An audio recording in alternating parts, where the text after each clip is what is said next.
On va essayer de stabiliser ça. Attention. C'est quoi la difficulté là aujourd'hui? Bon, c'est clairement le format de cet animal. C'est l'opération de la dernière chance. La dernière chance, oui, c'est ça, le dernier espoir.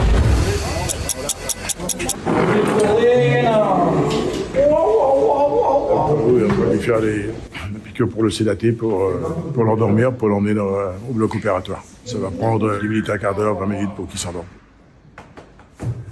Léo, c'est un peu un emblème de la tanière. C'est parmi les premiers animaux arrivés. La tanière, c'est une maison de retraite, un hôpital, une solution d'accueil pour les animaux qui n'en ont pas, qui n'en ont plus. Comment tu vas? Léo et Zampa, ils sont deux animaux qu'on a récupérés au fin fond d'Espagne, qui ont été enlevés tout bébé à leur moment, élevés au biberon, castrés bébés, ce qu'il faut surtout pas faire, du coup ils n'ont pas de crinière, et surtout ils ont été dégriffés par des charlatans, et donc ça s'est beaucoup affecté. Ils ont servi pendant 3 ou 4 mois à faire des photos sur les plages, dans les boîtes de nuit et le soir, donc ils ont des problèmes aussi de cataractes, etc. à cause des flashs. Et puis à cause des infections bactériennes qu'il y a pu y avoir avec ces griffes, il s'est développé une boule de calcification, ou peut-être plusieurs ici, qui empêche la colonne vertébrale de fonctionner normalement. Donc il est paralysé du train arrière. Si jamais on devait perdre Léo, ça serait un moment dur à la tanière. On a eu 2 ou 3 déjà des moments durs, mais là, ça serait très difficile. Le vétérinaire. Et pupille en cours de dilatation.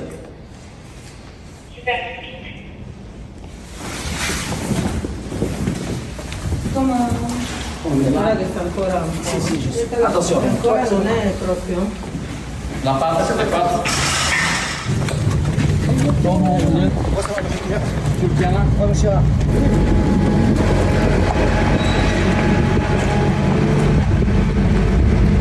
C'est l'opération de la dernière chance pour lui. La dernière chance, oui, c'est ça, le dernier espoir. Ça fonctionne ou ça fonctionne pas. Il y a aussi un risque qu'on prenne la décision de ne pas le réveiller si ce qu'on découvre est trop compliqué. Une patte ici, une patte devant.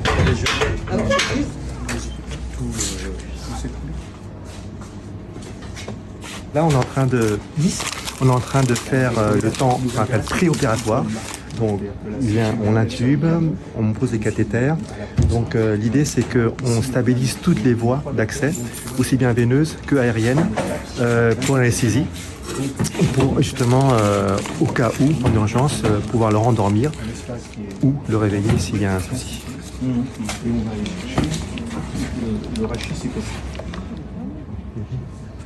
Là, aujourd'hui, donc, on a le plus grand chirurgien vétérinaire de France qui est là pour tenter cette opération. Donc on désinsère tout ce qui est sur l'épine, on bascule comme ça la musculature, on prend l'épaule et on la fait tourner complètement.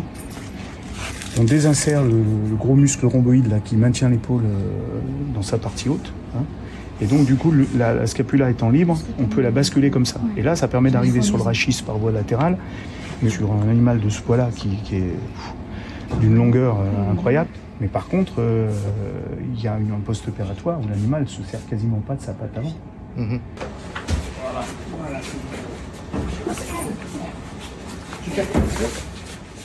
C'est mieux, non? C'est vachement mieux.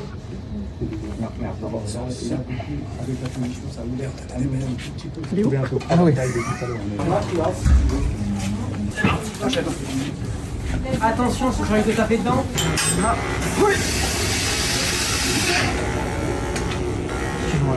Combien de temps ça va durer? 5 heures.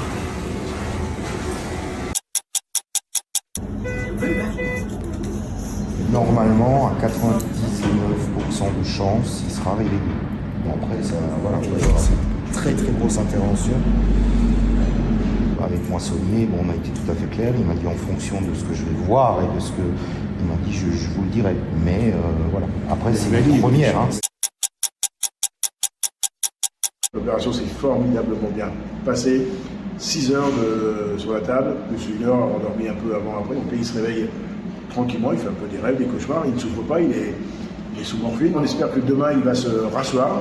Et si tout va bien, pour 3-4 semaines, Léo devrait retrouver une vie normale. On croise les doigts pour lui.